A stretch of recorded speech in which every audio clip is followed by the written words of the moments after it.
12 tahun dia berdialog dengan guru-guru agama di Bait Suci di Yerusalem. Dan ada satu slide saja, silakan. Inilah gambar yang saya rasa paling tepat lah ini. Tidak tahu Pak Yesus waktu dia 12 tahun lebih kurang begitu atau tidak, tapi itu kurang penting. Haleluya. Dan dia sedang berbicara dengan tokoh-tokoh agama, ahli Farisi, imam-imam, sarjana hukum Taurat. Dan firman Tuhan mengatakan mereka semua kagum akan kecerdasannya. Jawaban atau pertanyaan yang Yesus waktu dia baru berusia 12 tahun. Jadi tantangan saya semalam adalah untuk anak-anak muda kita. Jadilah mahir dalam pengetahuan firman Tuhan. Dorongan saya kepada ibu dan bapak adalah mendidiklah anak-anaknya. Saudara, saya tahu macam nanti pastor akan bahas tentang doa. Saya punya doa belum lagi terjawab. Dengan maksud saya belum ada cucu Pak ini. Saya sedang berdoa lah itu. Kalau saudara sudah berumur macam saya agak sini ini. Hari ini saya tidak mau bagi tahu umur lah. Haleluya. Kalau sudah sini ya, kadang-kadang anak kita dewasa. It is out of our control. Tetapi jangan lepaskan generasi yang seterusnya. Maksudnya cucu-cucu kita. Cucu cicit kita masih lagi bisa mempengaruhi. Ada amin saudara? Ada amin? Sebab supaya kita rubah, ada pembaharuan iman keturunan kita. Betul-betul percaya Tuhan. Puratna Kristen di Sabah, kalau tahun 80-an, awal 90-an, dekat 40%. Saya cemburu sedikit, di Sarawak 50,1% seluruh penduduk negeri Sarawak. Dan saya percaya di antara kuncinya adalah ibu bapa, datuk-datuk, nenek-nenek mendidik cucu cicit mereka supaya jangan lepaskan generasi muda kita. Dan bagi kamu yang berusia macam 12 tahun, belajarlah dari sekarang akan kebenaran firman Tuhan. Dan saudara akan menjadi seorang Kristen yang luar biasa dipakai oleh Tuhan. Dan saudara akan mempengaruhi teman-teman sekolah kita, membawa mereka untuk mengenal Tuhan. Haleluya. Lebih dari 2 menit sudah ini. Jadi untuk tajuk yang baru saudara, ada slide juga yang baru. Saya akan khotbah dari 2 bab. Mungkin Yohanes saya petik juga ada 1 bab. Tapi kita akan mulakan dari Injil Markus. Masih tema, apakah maksudnya rumah Bapakku, kata Yesus. Saudara, yang cukup mengagumkan adalah bait suci yang dibangunkan oleh Raja Herodes. Bait suci 2000 tahun yang lalu, yang berdiri di atas, terima kasih, saya ada air, Jimmy. Ya, thank you. Ya, semalam saya lupa botol air saya. 2-3 botol saya habis minum yang kecil punya saya. Ya, haleluya. Saudara, bait suci, bait Allah, the temple of God in Jerusalem, 2000 tahun yang lalu. Bangunan yang dibangunkan oleh tangan manusia, Raja Herodes ketika itu. Zaman Tuhan Yesus, Yesus sebut bangunan itu sebagai rumah Bapakku. Luar biasa kan? Jadi kadang-kadang kita boleh, nanti pasti akan tafsir tentang rumah yang dibuat oleh batu. Kadang-kadang kita boleh terlalu rohani. There is a physicality in our faith. Saya ulangi. Ada dimensi secara harfiah dalam keimanan kita. Maksudnya bangunan gereja ini pun penting. Jangan anggap kita sejak mana-mana pun boleh. Bangunan gereja ini pun, kalau iman kita ikhlas, merupakan rumah Bapa kita di dalam Kristus. Itu sesuatu yang luar biasa. Saudara, saya cuma 1 slide juga supaya saya mengongsikan struktur penulisan Injil Markus seterusnya. Ada yang disebut parallelism. Boleh bacakan di huruf semakin kecil. Ya. Di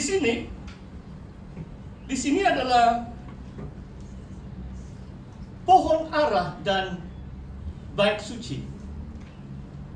Ada 4 peranggan firman Tuhan. Yang pertama, Yesus melewati sebuah pohon ara. Musim yang memang belum berbuah, tetapi Yesus kutuk. Kenapa kamu tidak berbuah? Dan pohon ara itu menjadi kering, layu, langsung mati dalam peranggan yang seterusnya. Petrus mengatakan, Tuhan, pohon ara yang engkau kutuk sudah menjadi kering, mati. Apakah maksudnya itu? Dan setelah itu saya baca dari firman Tuhan mengenai Yesus menyucikan bait Tuhan. Markus 11 ayat 15. Ya, mungkin boleh tutup dulu, kalau perlu baru tayang. Mari kita lihat firman Tuhan sekarang. Lalu tibalah Yesus dan murid-muridnya di Yerusalem. Markus 11 ayat 15. Sesudah Yesus masuk ke bait Tuhan, kenapa saya coba biasakan sebut Tuhan, kalau bahasa Yunani dia Theos, mungkin lebih baik saya terjemahkan sebagai bait Tuhan. Sebab saudara tahu kontroversi isu kalimat Tuhan di negara Malaysia. Lebih sedikit pakai istilah ini lebih baik supaya tidak menimbulkan apa-apa isu di kalangan rakyat jelata di negara Malaysia ini. Yesus masuk ke bait Tuhan, mulai dia mengusir orang-orang yang menjual beli di halaman bait Tuhan. Meja-meja penukar wang dan bangku-bangku pedagang merpati dibalikkannya. Yesus masuk di Yerusalem, di utara sebelah timur, north east, terletak Bukit Sion. Terletak di atas Bukit Sion adalah bait suci yang dibangunkan oleh Raja Herodes. Yesus masuk ke bait suci itu, lalu dia menghalau orang yang sedang jual beli. Meja-meja penukar wang. Kenapa mereka tukar wang di situ? Sebab kalau tidak sempat membawa haiwan untuk dipersembahkan, mereka boleh membayar kepada pimpinan bait suci itu beberapa shekel. Itu wang, nilai wang Israel sampai hari ini disebut shekel. Okay?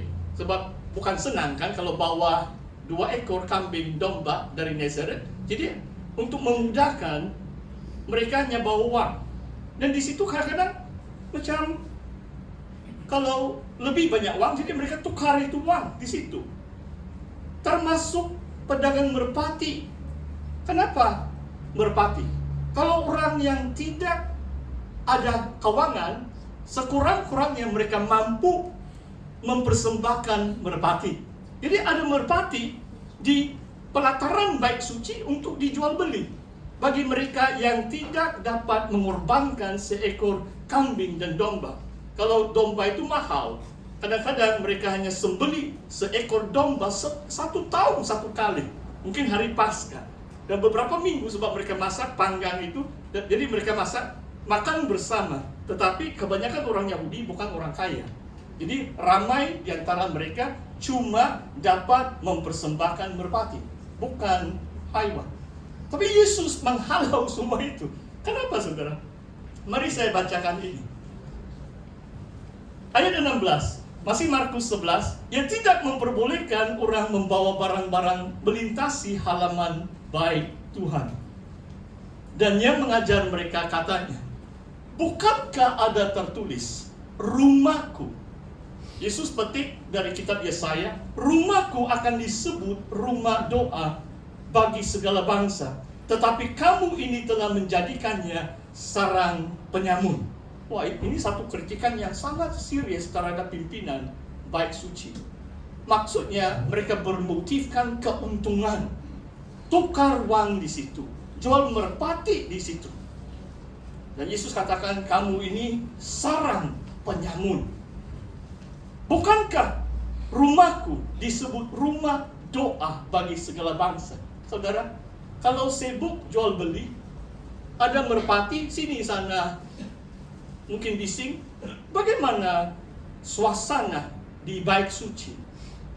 Pasti bangsa-bangsa asing tidak dapat tempat yang selesa.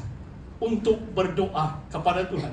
Semalam saya katakan, kalau gambar dari internet pun sekarang saya hati-hati. Saya jarang pamerkan. Tadi itu Yesus 12 tahun tuh, saya nampak terlalu cantik.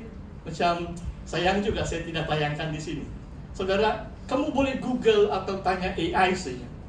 Pelataran bait suci itu sangat besar. Bangsa-bangsa asing diberi satu pelataran, kemudian wanita, orang Yahudi, orang Israel. Masuk ke dalam adalah lelaki, orang Israel. Masuk lebih ke dalam adalah orang Levi. Dan imam-imam saja yang boleh masuk ke tempat yang kudus. Nanti minggu hadapan, ini ada kesinambungan. Pastor punya khotbah siri 3, Natal Wira. Minggu depan kita lihat tentang Zakaria, seorang imam yang mempersembahkan kemayan di Neos to Theo, tempat kudus Tuhan. Dan imam besar saja yang layak sekali setahun, Yom Kippur, 10 hari bulan Tishri, bulan yang ke-7, percikan darah, dan dia akan percikan di atas tabut perjanjian. Satu benda saja yang ada di tempat yang maha kudus, yaitu tabut perjanjian. Sebelum bait suci itu dibangunkan, Raja Daud membangunkan sebuah pondok atau kemah supaya tabut perjanjian itu ada tempatnya. Dan bangsa orang Yahudi waktu itu menyembah Tuhan di kemah atau pondok Daud. Saudara, perkara yang pertama yang pastor mau share tentang rumah Tuhan atau rumah Bapakku adalah rumah Tuhan adalah rumah doa bagi segala bangsa. Salah satu aktiviti utama gereja Tuhan, jemaat Tuhan adalah datang berkumpul untuk berdoa.